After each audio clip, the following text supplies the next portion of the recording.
नमस्कार, मैं कपिल शर्मा आप सभी का अपने YouTube channel Hindi net achiever में हार्दिक अभिनंदन करता हूं। आज का हम टॉपिक करेंगे स्वयंभू। उसके बारे में कुछ महत्वपूर्ण चीज़ों के ऊपर चर्चा करेंगे कि किसने क्या क्या स्वयंभू का जीवन परिचय था। इसी को लेकर हम आज चर्चा करने वाले हैं। क्या कहा है स्वयंभू? स्वयंभू देव के पिता का नाम क्या था? मारुति देव था। क्या नाम था? मारुति देव था।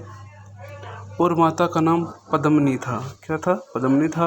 मारुति देव भी कवि थे। अपने पिता का संकेत करते हुए स्वयंभू व्याकरण में उनका एक दोहा भी लिखते हैं। उदाहरण के रूप में क्या है? स्वयंभू देव स्वयं अपभ्रंश छंद शास्त्र और व्याकरण शास्त्र के क्या थे? आचार्य थे। वे अपने आचार्य में भिक्षु या मुनि नहीं थे।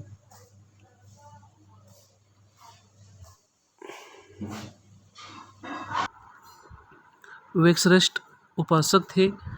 पोम चरिव संधि सर्ग है जिसमें 42 और 20 के पदों में उनकी दो पत्नियों का उल्लेख मिलता है। किसमें? उनकी रचना है पोम चरिव संधि।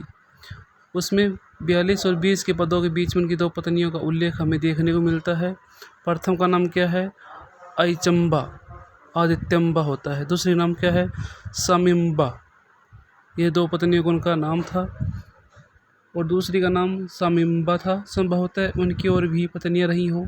इन पत्नियों से उनके अनेक पुत्र हुए जिनमें सबसे क्या नाम था? त्रिभुवन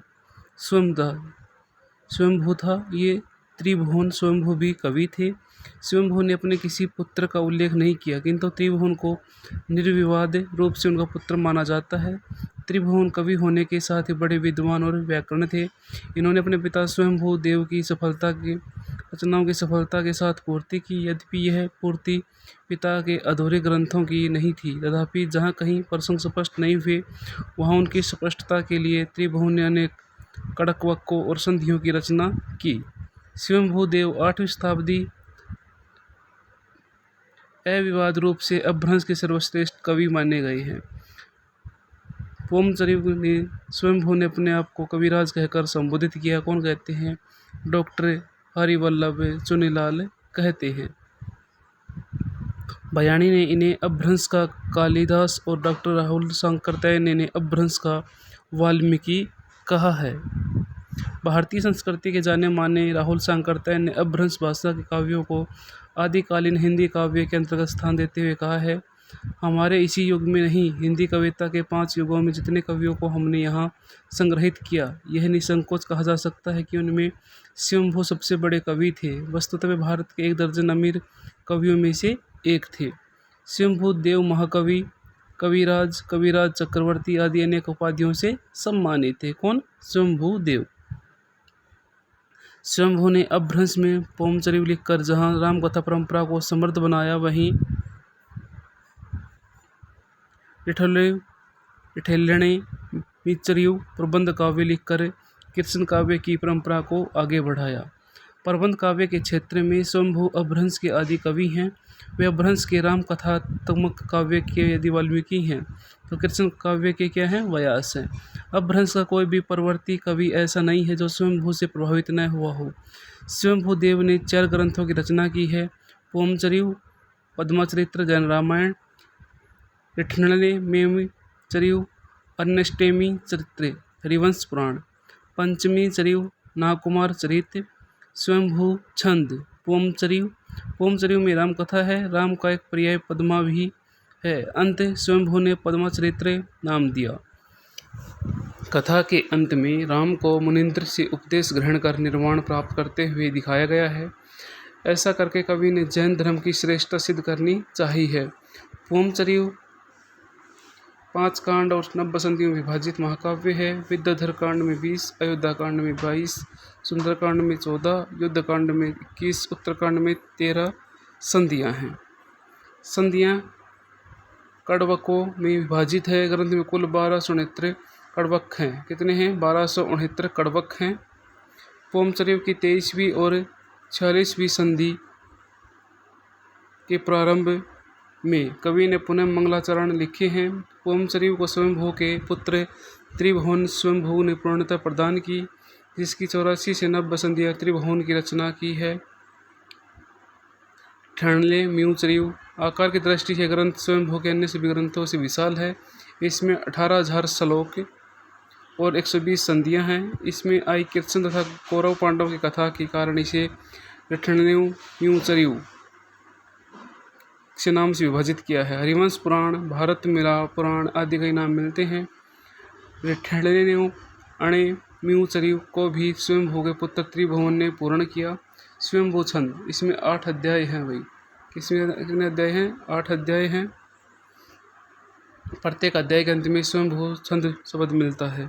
ग्रंथ के प्रथम 3 अध्याय में प्राकृत छंदों, अंतिम 5 छंदों अध्यायों में अपभ्रंश के छंदों का विवेचन किया गया है। इसके अतिरिक्त कुछ प्रमाणों के आधार पर श्री पंचमी चरियु तथा सुद्धदेव चरियु इनकी 2 अन्य रचनाएं स्वीकार की जाती है। 2 अलग अलग मतों के अनुसार स्वयंभू को एक व्याकरण ग्रंथ तथा एक अलंकार कोश ग्रंथ का रचयिता भी कहा जाता है। हमारे इस युग में नहीं, हिंदी कविता के 5 युगों सिद्ध सामंत युग, सूफी, भगत, दरबारी, नवजागरण के जितने कवियों को हमने यहाँ संग्रहित किया उनमें स्वयंभू सबसे बड़े कवि था। वस्तुतः वह भारत के 1 दर्जन अमर कवियों में से एक था। कौन कहता है? डॉक्टर राहुल शंकरतेन जी कहते हैं। डॉक्टर राम कुमार वर्मा जी क्या कहते हैं? स्वयंभू को हिंदी का प्रथम कवि मानते हैं। स्वयंभू ने अपनी भाषा को देसी भाषा कहा है। स्वयंभू ने चतुर्मुख को पदड़िया बंद में प्रवर्तक तथा श्रेष्ठ कवि कहा है। पदरी 16 मात्रा का मात्रिक छंद है। इस छंद के नाम पर इस पद्धति पर लिखे जाने वाले काव्यों को पदड़िया बंद कहा गया है।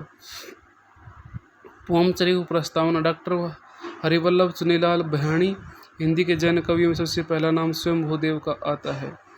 ये अपभ्रंश भाषा के महाकवि थे, किंतु इन्होंने अपना ग्रंथ पोमचरियु पद्मचरित्र जैन रामायण में ऐसी अपभ्रंश भाषा का प्रयोग किया जिसमें प्राचीन हिंदी का रूप इंगित है। इनका समय विक्रम की 8वीं शताब्दी ज्ञात होता है। इन्होंने अपने ग्रंथ पोमचरियु रिठ्ठण्यु में आने अपने पूर्ववर्ती कवियों और उनकी रचनाओं का उल्लेख किया है।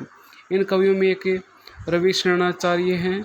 रविशरण के पद्मचरित का उल्लेखन काल विक्रम संवत 734 है। स्वयंभूदेव का समय संवत 734 के बाद है। सर्वप्रथम स्वयंभूदेव का उल्लेख महाकवि पुष्पदंत ने किया। महाकवि पुष्पदंत ने अपने महापुराण का प्रारंभ संवत 1016 में किया। अंत स्वयंभूदेव का समय लगभग 300 वर्षों की लंबी अवधि में ठीक संवत योजना कठिन है। श्री नाथुराम प्रेमी इस अवधि में स्वयंभू का काल संवत 734 से 840 के बीच मानते हैं। राहुल शंकरतेन संवत 847 के लगभग अनुमान करते हैं। स्वयंभू ने अपनी रचनाओं में अपने प्रदेश दिन स्थान का स्पष्ट उल्लेख नहीं किया है। स्वर्गीय हीरालाल जैन का मत था कि हरिवंश पुराण के कर्ता जिनसेन तथा आदि पुराण के कर्ता जिनसेन की तरह कवि स्वयंभू भी दक्षिण प्रदेश के निवासी रहे होंगे, क्योंकि उन्होंने अपने काव्यों में धनंजय, धवलिया और बंदैया आदि जिन आश्रयदाताओं का उल्लेख किया है वे नाम से दक्षिणार्थी प्रतीत होते हैं। स्वर्गीय पंडित नाथुराम प्रेमी का विचार था कि स्वयंभू कवि पुष्पदंत की तरह बरार की तरफ रहे होंगे और वहाँ के राष्ट्रकूट की राजधानी में पहुँचे होंगे। स्वयंभू की कृतियों में ऐसे अंतरंग साक्ष्य मिलते हैं जिसे उन्हें महाराष्ट्र या गोदावरी निकट के प्रदेश में माना जा सकता है। कल हम अधिक अपभ्रंश की और किसी कवि का जीवन परिचय करेंगे। तब तक के लिए खुश रहिए, मुस्कुराते रहिए। धन्यवाद।